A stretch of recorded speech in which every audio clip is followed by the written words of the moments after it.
names and put it in this track.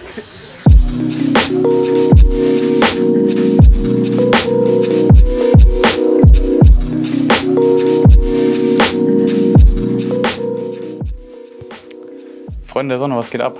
Willkommen zu einer neuen Folge hier auf unserem Shutterspeed YouTube-Kanal. Freut mich natürlich erstmal, dass ihr hergefunden habt. Wie ihr schon im Hintergrund seht, ich habe ein bisschen umgebaut im Studio. Fand ich, war mal nötig und ja, mir gefällt es jetzt sehr gut. Ich hoffe natürlich, euch gefällt das Ganze auch. Aber ja, könnt ihr euch schon mal dran gewöhnen an die neue Umgebung. Ja, und heute zur Feier des Tages. Wir hatten ja letztes Mal in unserem Schwarz-Weiß Zuhause entwickeln Video schon erzählt, dass wir jetzt auf das Scannen erstmal nicht weiter eingehen, weil das einfach zu komplex wäre in einem Video. Und ja, jetzt anlässlich dessen, dass wir uns einen Epson V600 zugelegt haben, zeigen wir euch heute, wie man damit Kleinbild- und Mittelformatrollen scannt. Selber zu Hause, super praktisch. Und ja, wir sind bisher sehr, sehr zufrieden mit dem Scanner und sehr, sehr stolz, dass wir den jetzt endlich unser nennen dürfen. Aber ja, ich würde sagen, lange Rede, gar keinen Sinn. Und wir starten direkt mal rein und ich zeige euch, wie das Ganze funktioniert. Let's go! Ja, vorab ist natürlich erstmal wichtig zu wissen, was brauchen wir überhaupt, um zu Hause zu scannen und die besten Ergebnisse liefern zu können. Es gibt so ein paar Sachen, die man sich auf jeden Fall besorgen sollte, die einem das Leben deutlich leichter machen. Angefangen bei einfach ein paar Baumwollhandschuhen, die sind super praktisch. Damit könnt ihr nämlich keine Fettfinger auf dem Film kriegen. Die kriegt ihr sehr, sehr schwer wieder runter. Deswegen sehr, sehr praktisch. Gibt es super günstig auch bei Photo Impacts oder ja, Amazon. Kosten 2, 3 Euro. Achtet ein bisschen drauf, dass ihr die richtige Größe bekommt. Ich habe nämlich damals welche bestellt und die waren mir viel zu klein. Also lieber eine Größe größer. Die sind auf jeden Fall sehr, sehr zu empfehlen. Und sehr, sehr nützlich. Ja, was auch sehr praktisch ist, ist so ein Blasebalg. Ihr könnt euch wahrscheinlich schon denken, wofür. Wenn ihr den Film ja einfach zu Hause in eurer Umgebung lagert oder auch rausholt aus den Pergaminhüllen, kann es gerne mal sein, dass da mal ein Staubkorn drauf landet. Und dafür ist sowas einfach super praktisch. Könnt ihr einfach Luft mit pusten, könnt damit die Staubkörner oder auch Flusen oder was auch immer runterpusten und sorgt somit auf jeden Fall dafür, dass ihr keinen Staub auf eurem Film habt. Ihr könnt damit aber natürlich auch die Glasoberfläche von dem Epson V600 sauber machen und von Flusen befreien, was auch sehr, sehr praktisch ist, weil beim Auf- und Zumachen immer landet da auch gerne mal ein Staubkörnchen dazwischen und dafür ist es sehr, sehr praktisch. Gibt es auch bei Photo Impacts, Amazon, wo auch immer, auch nicht teuer. Ich glaube um die 5, 6 Euro vielleicht. Ich werde euch auf jeden Fall auch nochmal ein paar Sachen in der Beschreibung verlinken. Da könnt ihr dann einfach mal vorbeischauen, falls ihr sowas noch nicht habt. Und ja, würden uns natürlich sehr freuen, wenn ihr das dann über unseren Link bestellt. Da kriegen wir immer eine kleine Provision. Also vielen Dank an euch. Des Weiteren benötigen wir natürlich unsere Negativhalter. Eigentlich müssten bei allen Epson V600 Modellen beide Halter dabei sein. Also sowohl für Kleinbild als auch für Mittelformat. Falls ihr den nicht habt, könnt ihr die auch, glaube ich, nachkaufen, soweit ich weiß. Auch bei Photo Impacts oder vielleicht auch bei Epson direkt. Müsste man einfach nochmal nachschauen. Da bin ich mir jetzt nicht genau sicher. Bei uns waren auf jeden Fall beide dabei und sind auch super praktisch, falls man mal schnell was scannen möchte. Aber wir kommen auch später nochmal drauf zurück, wie man den Film mit seinen Rändern einscannt, was ja auch einige bestimmt gerne machen wollen und was auch eigentlich sehr, sehr cool aussieht. Aber dazu später mehr. Was natürlich auch nicht fehlen darf, sind unsere Negative. Die haben wir jetzt hier in so einer Pergaminhülle eingepackt. Generell für zu Hause auch nicht schlecht, sich nochmal so Pergaminhüllen zu bestellen. Sind auch super günstig, kosten glaube ich 3 Cent oder so bei Photo Impacts eine oder 10. Ich bin mir gerade nicht ganz sicher, aber seht ihr ja dann, wenn ihr es in der Beschreibung abcheckt. Ja, manche Labs mittlerweile, ist mir aufgefallen, haben tatsächlich keine Hüllen mehr, sondern packen die einfach wie bei DM damals einfach in die Fotohülle mit rein und dadurch verkratzen die halt relativ schnell. Deswegen immer sehr, sehr praktisch, sowas zu Hause zu haben, sowohl für Kleinbild, auch als, ja, wenn ihr Mittelformat schießt, natürlich für Mittelformat, kann ich nur empfehlen.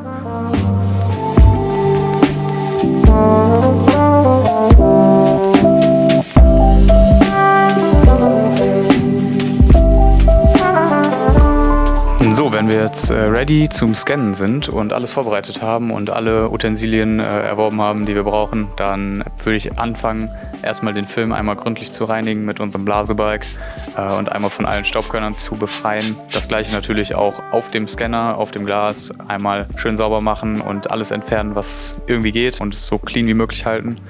Und dann auch auf jeden Fall den Scanner wieder zumachen, weil bei jedem Auf- und Zumachen fliegen halt wieder Staubkörner mit in den Scanner ein. Deswegen achtet da auf jeden Fall ein bisschen drauf, dass ihr den immer erstens relativ langsam zumacht und auch immer zulasst, wenn er nicht gerade offen stehen muss. Das ist auf jeden Fall sehr wichtig, damit da nicht unnötiger Staub mit aufs Glas kommt. Wenn wir das Ganze dann getan haben, können wir unseren Kleinbildfilm in diesem Fall, ich zeige euch das Ganze jetzt gerade mal anhand eines Kleinbildfilms, weil Mittelformat ist genau das gleiche, das muss ich nicht zweimal erklären. Das ist eigentlich dann auch relativ selbsterklärend. Den Kleinbildfilm nehmt ihr dann einfach und schiebt ihn hinten in die 2 Ösen von der Halterung ein. Die Halterung für den Epson V600 kann 2 Kleinbildfilme gleichzeitig scannen. Das ist sehr praktisch. Wenn ihr das Ganze dann getan habt und den Kleinbildhalter wieder zugemacht habt, dann könnt ihr das Ganze auf euren Flachbettscanner legen. In dem Fall beim Epson V600 jetzt ist das Ganze markiert mit so einem kleinen A und da ist noch so ein kleiner Nüpsel. Den müsst ihr dann einfach einhaken an der Seite vom Scanner. Ist relativ selbsterklärend. A auf A. Beim Mittelformat ist es der Buchstabe B, B auf B. Und ich glaube für die Dias ist es C und dann einfach C auf C. Auf Dias gehen wir jetzt in dem Fall auch nicht unbedingt ein, weil wir haben jetzt gedacht, Kleinbild und Mittelformat ist das, was wir auch scannen. Deswegen, ich gehe mal davon aus,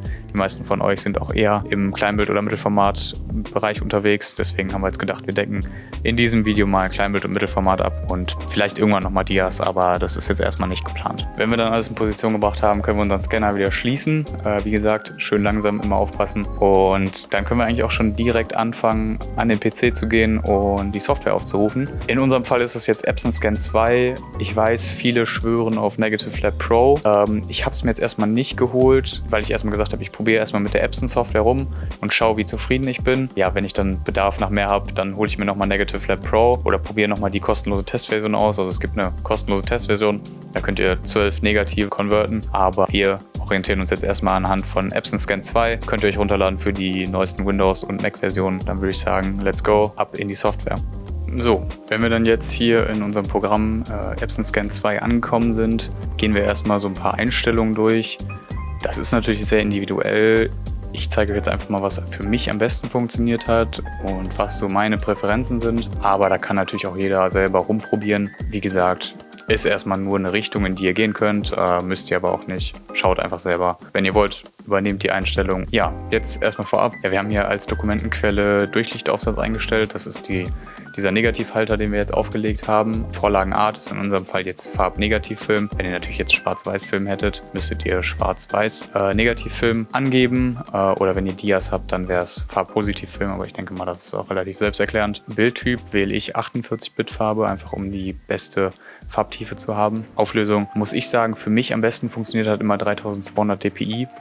Ja, Scan-Qualität stellen wir natürlich auf hoch, um das beste Ergebnis zu erzielen. Und dann können wir eigentlich auch schon zu den erweiterten Einstellungen vordringen. Da muss ich sagen, mache ich an Helligkeit, Kontrastsättigung sowieso nichts. Also ich scanne meine Negative immer sehr flach, weil ich Bearbeitung dann hinterher in Lightroom mache, weil ich das deutlich angenehmer finde. Könnt ihr aber natürlich auch hier vorab schon in Epson Scan machen. Bei mir, ich nehme immer die mittlere unscharfe Maske. Sorgt einfach ein bisschen dafür, wenn ihr unscharfe Bereiche im Bild habt, dass die ein bisschen schärfer sind. Das ist auch wirklich die einzige Einstellung, die ich hier vornehme, weil Farbwiederherstellung ist immer eine Vollkatastrophe. Also generell die Einstellungen hier auch mit Hintergrundbeleuchtungskorrektur und so sind für mich nichts. Wenn sie für euch was sind, schön und gut. Aber ihr könnt da ja einfach mal ein bisschen rumprobieren. Staubentfernung und Kornreduzierung würde ich euch natürlich auch nicht empfehlen. Kornreduzierung sowieso generell macht für mich jetzt bei Negativfilmen oder generell bei analogem Film nicht so viel Sinn, weil wir wollen natürlich das Grain haben. Ja, meine Staubentfernung, wenn ich zu viel Staub drauf habe, mache ich dann auch lieber in Photoshop mit dem Kopierstempel oder mit dem Bereichsreparaturwerkzeug. Finde ich auch deutlich besser als hier in Epson Scan. Bildformat ist bei mir immer TIFF, Dateiname lasse ich immer so und Ordner können wir dann hinterher auswählen und dann, wir jetzt erstmal alle Optionen haben und damit wir auch nochmal ein bisschen mehr sehen, gehe ich jetzt erstmal auf Vorschau. Das dauert natürlich jetzt erstmal einen Moment, ihr hört, wie der Scanner rödelt. Ja, sobald dann unser Vorschau-Scan fertig ist, seht ihr auch schon die ersten Bilder. In dem Fall dürften euch die Bilder wahrscheinlich sogar bekannt vorkommen. Das sind natürlich die Bilder aus unserem Cinestill-Video aus Düsseldorf. Ja, ich habe jetzt hier erstmal eingestellt, dass er mir ein Vorschaubild ausgibt. Wenn ihr das nicht haben wollt, sondern quasi die ganze Maske haben wollt, dann müsst ihr einmal hier oben das Vorschaubild-Häkchen wegmachen. Dann seht ihr quasi, was der Negativhalter sieht. Also dann habt ihr quasi einen Streifen und könnt euch eure Bildbereiche selber auswählen. Wenn ich jetzt schnell mein Kleinbild scannen möchte, mache ich es immer so und sonst generell arbeite ich immer so, dass ich die kompletten Ränder mit einscanne, weil dann habe ich einfach 2 in 1, kann es hinterher reincroppen, ob ich jetzt mit Rand haben will oder nicht und mache es dann, wenn ich wirklich Bilder habe, die ich nochmal explizit scanne, mache ich es halt wirklich mit dem Rand. Aber jetzt zum schnellen Scannen mache ich dann immer einfach mit dem Negativhalter, wo ihr dann wirklich 2 Negative gleichzeitig scannen könnt. Und da habt ihr nach meinen Erfahrungen jetzt ungefähr in einer halben Stunde einen Film durch. Finde ich schon sehr, sehr stark. Also da höre ich schon andere Sachen von Scannern wie dem PlusTech OptiScan zum Beispiel. Der braucht da ein bisschen länger. Deswegen ist das schon sehr, sehr praktisch. Damit wir jetzt unsere Bilder ein bisschen genauer sehen können, können wir hier oben die Lupe noch weiter vergrößern. Das ist natürlich jetzt eine Vorschau, da ist die Qualität nicht so gut. Ich habe das Negativ jetzt auch schon ein paar Mal eingescannt, deswegen sehen wir hier auch schon 1, 2 Kratzer oder Flusen. Das sollte natürlich eigentlich nicht passieren, aber gehört auch mit dazu und sowas kann man auch in Photoshop hinterher nochmal ändern. Ja, ihr seht jetzt auch, dass das Bild sehr, sehr hell ist, also dass die Schwarzbereiche sehr hoch ausgezogen sind. Da müssen wir auf jeden Fall hinterher nochmal die Tonwerte ein bisschen anpassen und die Schwarztöne ein bisschen runterziehen. Wie gesagt, ich ändere hier an meiner Helligkeit, an meinem Kontrast, an meiner Sättigung gar nichts. Das mache ich alles hinterher. Hier gibt es auch noch Feineinstellungen, aber wie gesagt, das ist für mich alles nix. Ich lasse das alles so, wie es ist. Lasst dann hier die unscharfe Maske auf Mittel. Ihr könnt auch, wenn ihr hier klickt, direkt alle Bilder auswählen und dann einmal diese unscharfe Maske anwenden, wenn ihr das wollt, oder Farbwiederherstellung oder was auch immer. Das ist ganz praktisch. Dann wären wir jetzt in meinem Fall eigentlich schon ready zum Scannen. Ich würde sagen, ich wähle jetzt hier mal einmal den Schreibtisch aus und exportiere meine Bilder, beziehungsweise scanne meine Bilder. Wenn das Ganze dann fertig ist, sehen wir auch schon, dass das Bild hier aufgeploppt ist. Wir können uns das jetzt hier angucken. Ist natürlich auf jeden Fall noch ein bisschen was an Bearbeitung notwendig, würde ich mal so behaupten. Ihr habt wahrscheinlich das Bild auf Instagram auch schon gesehen, wie ich es bearbeitet habe. Da ist auf jeden Fall noch ein bisschen was rauszuholen. Solche Flusen wie das hier könnt ihr auf jeden Fall auch in Photoshop bearbeiten. Da gibt es auch 20.000 Tutorials zu und ich denke mal, die meisten werden sich auch ein bisschen auskennen mit Photoshop oder Lightroom, da geht das auch. Deswegen werde ich da jetzt auch nicht weiter drauf eingehen. Ihr könnt das Bild jetzt einfach in Lightroom importieren. In dem Fall haben wir jetzt ein TIFF-Bild, nochmal ein bisschen wandelbarer als ein JPEG oder ein PNG. Also ihr habt nochmal ein bisschen mehr Informationen in dem Bild. Ihr seht ja auch jetzt hier über 70 MB. Das ist schon ein dicker Lachs. Könnt ihr da schon einiges mitmachen. So scannt ihr das Kleinbild mit dem Epson V600. Ich werde euch jetzt gleich nochmal kurz zeigen, wie ihr das Ganze mit dem Rand scannt. Weil das ist wirklich, also ich bin da sehr, sehr überzeugt von. Ich finde das sehr, sehr schön und mag das sehr gerne. Ihr habt es ja bei mir auf Instagram auch schon gesehen, auch bei diesen Bildern vor allem. Deswegen zeige ich euch das jetzt nochmal. Ich glaube, ich zeige euch das jetzt auch einfach mal anhand von einem Mittelformatstreifen vom lieben Ferdi von seiner Fuji. Ja, wenn wir unseren Film jetzt mit den Borders scannen wollen, also wo die Informationen draufstehen, welcher Film das ist, müssen wir erstmal unsere Vorlage, die Negativvorlage aus unserem Scanner entfernen. Denn jetzt scannen wir komplett ohne Vorlage. Das heißt, ihr legt einfach nur das Negativ spiegelverkehrt auf den Scanner drauf. Schaut ein bisschen, dass es richtig ausgerichtet ist. Beim Mittelformat ist es ein bisschen schwieriger als beim Kleinbild. Ihr seht auch oben an der Decke vom Scanner quasi, seht ihr, welchen Bereich der Scanner scannen kann. Und wenn ihr es dann runterzieht wieder, seht ihr natürlich, ob das Negativ richtig ausgerichtet ist oder ob es komplett daneben ist. Deswegen orientiert euch da ein bisschen an der Mitte. Dann springen wir jetzt auch schon wieder direkt in die Software rein, denn den Rest macht die Software. Deswegen sehen wir uns jetzt nochmal am Bildschirm. So, jetzt klicken wir natürlich erstmal auf Vorschau. In der Vorschau sehen wir dann auch schon, ob wir unseren Streifen gerade hingelegt haben. Da kann es manchmal sein, dass wir den ein bisschen schräg hinlegen. Wenn er nicht ganz so schräg ist, ist es kein Problem, aber er sollte nicht allzu schief liegen, damit wir das schön ausrichten können. Wie wir sehen, das Negativ ist ganz leicht schräg, kann aber auch am Anschnitt liegen. Ja, wir haben jetzt hier einen schönen Portra 400 von dem lieben Ferdi. Und wie gesagt, das Besondere an der Kamera ist halt, dass sie unten auf den Filmstreifen die Belichtungszeit und die Blende mit einbrannt. Das werdet ihr jetzt gleich sehen. Erstmal, wenn wir jetzt anfangen, wir haben jetzt keine Vorlage drauf. Das heißt, ihr müsst auf jeden Fall das Vorschaubild deaktivieren, damit wir einfach nur den Bereich sehen, der eingescannt wurde und wirklich nur unseren Negativstreifen sehen. Und dann habt ihr hier so einen kleinen Cursor, das ist so ein, wie so ein Fadenkreuz. Und damit zieht ihr dann einmal ein Viereck über das Bild. Dann seht ihr schon, dass er das schon konvertiert. Allerdings, damit wir das ein bisschen besser abschätzen können, klickt ihr einmal hier oben auf Zoom. Damit zoomt er nochmal an das Bild quasi ran und wir haben gleich einen Ausschnitt nur von dem Bild und können nochmal den richtigen Zuschnitt auswählen. Ja, wenn der Scanner jetzt rangezoomt hat, seht ihr schon, hier kann ich zum Beispiel nochmal ein bisschen mehr Bild reinholen. Hier gehe ich nochmal ein bisschen zurück. Hier gehen wir auch nochmal ein bisschen zur Seite. Und nach unten hin haben wir auch noch ein bisschen Platz. Ganz wichtig, ihr müsst wirklich darauf achten, dass ihr keinen schwarzen Punkt mit in dem Bild habt. Also von der äußeren Seite des Negativs. Weil sonst funktioniert das leider nicht. Dann wird der Streifen sehr blass und der nimmt quasi den äußeren Rand mit in diese Farbkonvertierung. Und dadurch wird das Bild halt super blass und er denkt, das Bild wäre sehr dunkel. Und deswegen da auf jeden Fall drauf achten. Da könnt ihr das hier alles anpassen, wie ich gerade gezeigt habe. Und wenn wir das gemacht haben und uns sicher sind, dass wir keinen Rand mit drin haben, dann gehen wir einmal auf die Haupteinstellungen, Farbmanagement, klicken das Häkchen von kontinuierliche automatische Belichtung weg. Dann klicken wir auf OK. Jetzt fragt er uns, ob wir das wirklich machen wollen. Ja, das wollen wir. So, und um jetzt den Rand mit einzuschließen, habt ihr hier den Cursor und könnt quasi einfach die Ränder über den äußeren Rand ziehen. So, so. Ja, und somit habt ihr quasi jetzt das Bild mit dem Rand. Seht hier rechts an der Seite Kodak Portra 400, unten links Hier seht ihr einmal die Belichtungszeit und die Blende, finde ich super, super cool. Und das war es auch eigentlich quasi schon. Für das Kleinbild ist es genauso, ist ein bisschen friemeliger, weil die Negative natürlich nicht so groß sind.